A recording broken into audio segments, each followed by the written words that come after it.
के शर्मा यहीं से शुरू करिए। अरे भाई ये तारीखों में इतना घालमेल क्यों? महाराष्ट्र में एक चरण में क्यों करवा रहे हैं, मिल्कीपुर में क्यों नहीं करवा रहे? आप डर गए? मानक जी, पहले तो 7 तारीख के बाद जो है आज मैं आपके शो पे हूँ और शायद मुझे लगता था कि आप मुझे बधाई देंगे कि 7 तारीख को मैंने आपके इसी चैनल पे बड़े दृढ़ता के साथ ये कहा था कि हम हरियाणा में सरकार बनाने जा रहे हैं। आप भूल गए, लेकिन मैंने ले लीजिए बधाई, ले लीजिए। और मैं इसी चैनल पे अब ले लीजिए बधाई, बहुत ही हाँ, आपको देना चाहिए, मुझे लेना भी चाहिए, क्योंकि उस दिन जितने लोग आपके चैनल में बैठे थे, कोई भी मानने को तैयार नहीं था, कोई भी इस बात से सहमति नहीं व्यक्त कर रहा था, उल्टे बड़ी बड़ी बातें सुना था उस दिन। और मैं आपसे बोला कि मैं हरियाणा में था और लौट के आके आपने मुझसे प्रश्न भी किया था कि मैं कई बार छत्तीसगढ़ में भी इस तरह की बातें बोला। लेकिन मैं उस पर नहीं जा रहा हूँ। मुझे तो आज एक थेथरबाजी सुन के कांग्रेस के प्रवक्ता का हंसी नहीं, बहुत दुख भी हुआ कि कम से कम इस लेवल तक तो मत गिरो यार।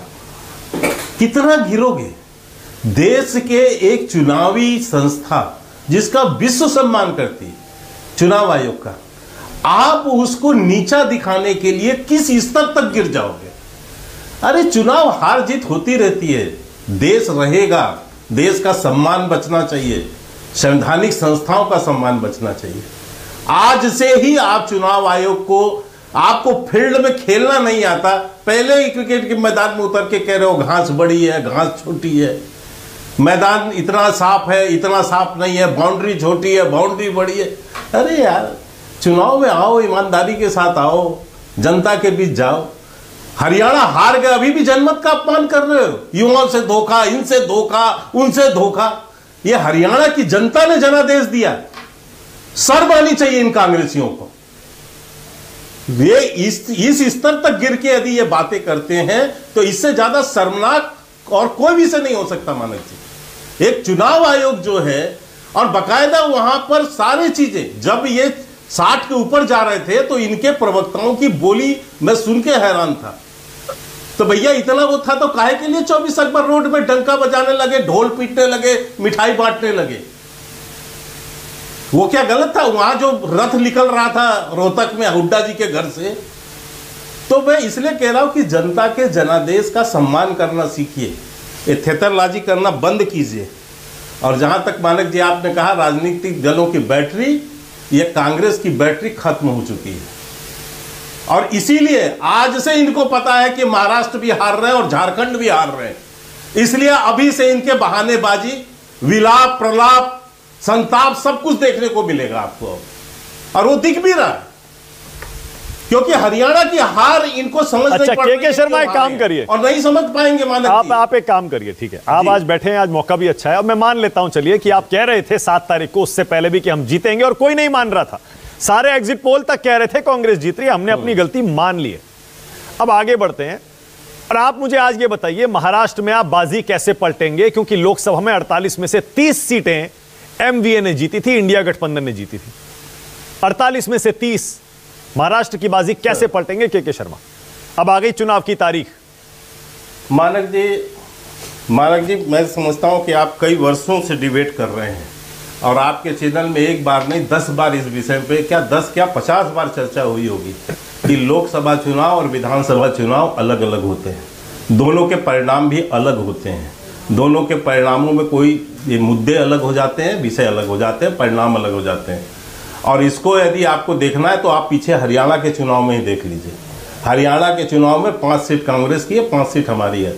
इसी बल पर कांग्रेस उछल रही थी, इसी बल पर सब मिलके हमको हरा रहे थे कि आपकी जो है इतने सीटों में से आधे आधे रह गए, आप नहीं जीत पाओगे। क्या हुआ? हम जीत कर आए, और इतनी सीटों से जीते जितनी सीटों से हम ना 14 में जीते थे, ना हम 19 में जीते थे। अच्छा ठीक है, मैं आप ही का तर्क लेता हूं। इससे तुलना मत कीजिए, मैं आप ही का तर्क लेता हूं। और यदि इससे भी तुलना करेंगे, इसका भी मैं उत्तर दे दूंगा। मैंने मान लिया। चलिए, लोकसभा और विधानसभा चुनाव की तुलना नहीं हो सकती, सही कह रहे हैं आप, मैंने मान लिया। झारखंड का बताइए फिर जी, पिछली बार तो हारे थे ना झारखंड। विधानसभा की बात कर रहा हूं, वहां इस बार क्या ऐसा हो जाएगा कि आप कह रहे हैं हम जीत जाएंगे? कितने सीटों का?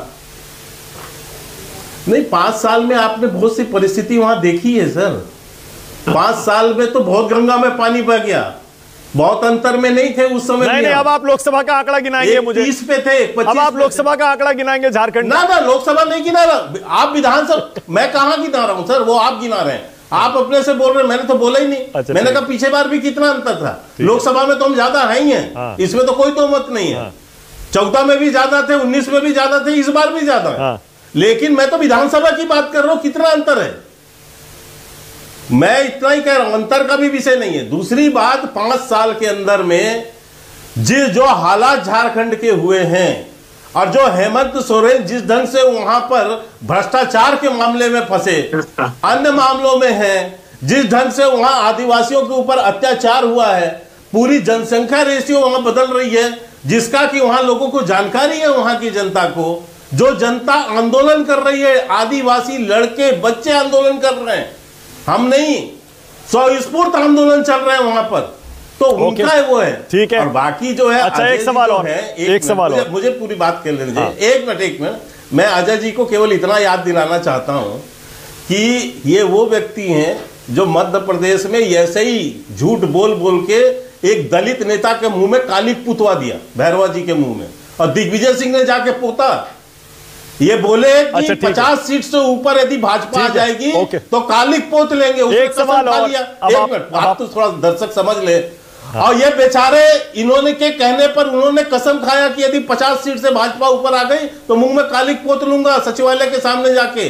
और बकायदा बैंड बाजा सहित लेके ये लोग गए हारने के बाद, और भैरवा जी के मुंह में दिग्विजय सिंह ने अपने हाथ से कालिक पोता। तो ये दलितों का कैसे ये लोगों को। अच्छा ठीक है, एक सवाल और। अभय जी, अब आपने महाराष्ट्र के बारे में कहा, कांग्रेस को बख्श दीजिए आप। ओके, आपने महाराष्ट्र झूठ से खत्म। ओके, आपने महाराष्ट्र के आपने महाराष्ट्र के बारे में कहा। लोकसभा की तुलना मत करिए, विधानसभा में मैंने माना कि आपने और शिवसेना ने मिलकर लड़ा और जीता, पर इस बार शिवसेना नहीं है जी। इस बार आपके साथ शिवसेना शिंदे है, क्या नहीं है?